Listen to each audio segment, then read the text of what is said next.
steps are firm, my courage strong. I'll push through all to stand as the greatest where I belong. I am the fighter, ready to defend every dream, every hope. Para pecinta telenovela tahun 90 dan 2000-an pasti masih ingat dengan salah satu tokoh antagonis paling ikonik di telenovela Mariela del Barrio, Soraya Montenegro. Karakter yang terkenal dengan luapan emosi, teriakan melengking, serta ekspresi dramatisnya itu berhasil melekat sangat kuat di ingatan penonton global hingga hari ini. Sosoknya bahkan menjadi salah satu karakter yang paling sering dijadikan meme di era media sosial. Tapi pernah terbayang bagaimana jadinya kalau musuh abadi Thalia ini mendadak menjadi tokoh Beatrice Pinzon Solano, si tokoh buruk rupa dalam telenovela legendaris Betty La Fea? Sosok yang identik dengan citra kejam dan glamor, tiba-tiba harus memakai kacamata tebal, kawat gigi, dan gaya pakaian serba canggung.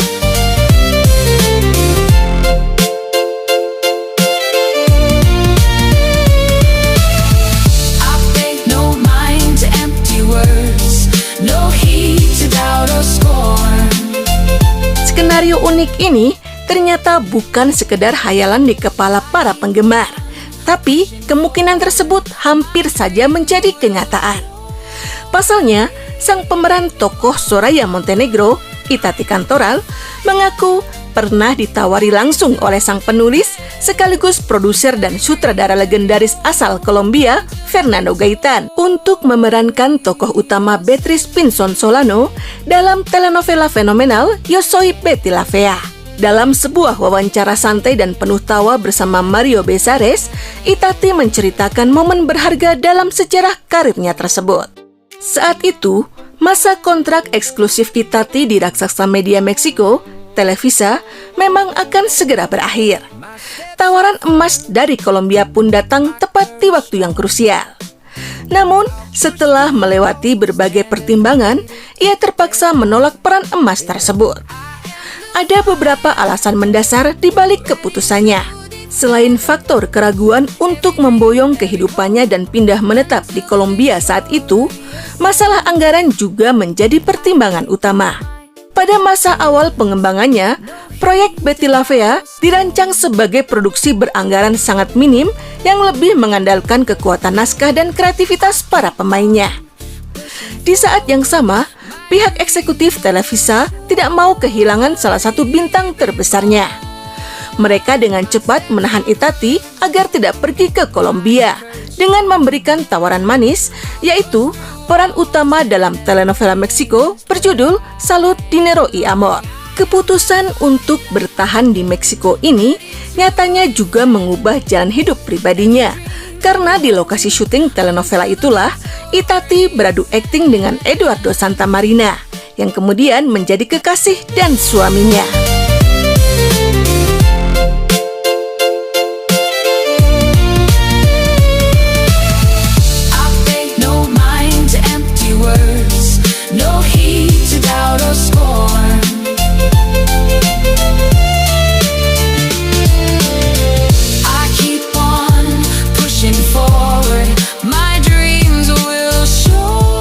Pada akhirnya, telenovela Yo Soy Betty La Fea yang dibintangi oleh Ana Maria Orozco meledak luar biasa, diadaptasi di puluhan negara dan mengukir sejarah sebagai salah satu telenovela tersukses sepanjang masa.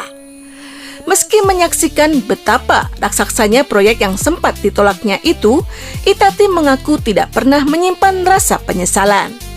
Baginya, setiap karakter sudah memiliki takdir dan jalannya masing-masing. Seperti halnya saat ia mendapatkan peran Soraya Montenegro yang melambungkan nama Itati Cantoral ke segala penjuru dunia. My steps are firm, my courage strong. I'll push through all to stand as the greatest where I belong. I am the... ¿Qué protagónico no te dieron y por dentro gritaste, chico?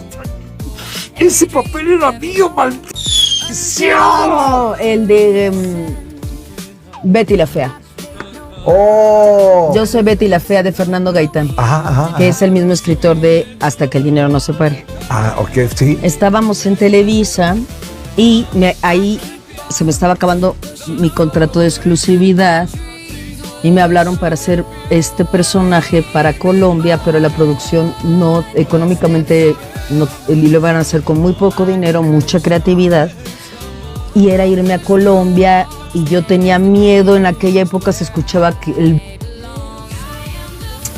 y hablé con el licenciado Jorge Eduardo Murguía y ellos me ofrecieron protagonizar una telenovela que fue con Eduardo Santamarina, que después de ahí nos hicimos novios, que se llamó Salud, Dinero y Amor. Salud, dinero y amor, sí. Y me pidieron que no me fuera. De todas formas, mi contrato ya estaba terminando. Legalmente lo pude haber hecho, pero preferí quedarme. Y después, pues, Betty la Fea fue un suceso. I keep on pushing forward. My dreams will surely be born. I am the fighter, ready to defend every dream, every hope until the victory. Saat ini, di usianya yang semakin matang dan menembus 5 dekade, Itati Cantoral tetap menunjukkan eksistensinya yang luar biasa di panggung seni peran Latin. Ia tidak pernah berhenti berkarya, terus aktif membintangi berbagai judul drama televisi, produksi teater musikal besar, hingga tampil di berbagai layanan streaming ternama. Pesona dan kualitas aktingnya membuktikan bahwa ia adalah salah satu aktris paling disegani di industri hiburan Meksiko. I'll push through all to stand as the greatest where I belong. I am the fighter. Di luar megahnya sorotan kamera, Itati juga sedang menikmati perannya sebagai seorang ibu yang sangat bangga mendampingi ketiga buah hatinya yang kini telah tumbuh dewasa. Dua putra kembar hasil pernikahannya dengan Eduardo Santamarina, yaitu Roberto dan Eduardo, serta putri bungsunya, Maria Itati, menjadi pilar pendukung utama dalam hidupnya. Menariknya, darah seni sang ibu mengalir kuat, di mana salah satu putranya, Jose Eduardo, kini mulai mengikuti jejak langkahnya berkarir di dunia akting profesional. Sedangkan putra kembarnya yang lain, yaitu Roberto, lebih fokus untuk menyelesaikan studinya. Selain itu, ia juga terus mencoba meraih mimpinya untuk terjun ke dunia sepak bola. Roberto bahkan pernah bergabung dan melakukan debut di tim divisi Universitas Meksiko, Leones Negros de la Universidad de Guadalajara. Sementara sang putri bungsu, Maria Itati, tampaknya lebih memilih musik dan dunia modeling profesional daripada dunia seni peran. Meski demikian, Itati Cantoral telah membuktikan kalau kepopuleran dan dedikasinya sebagai seorang artis tidak pernah memudar, baik di depan layar kaca maupun di tengah keluarganya tercinta. Pushing forward, my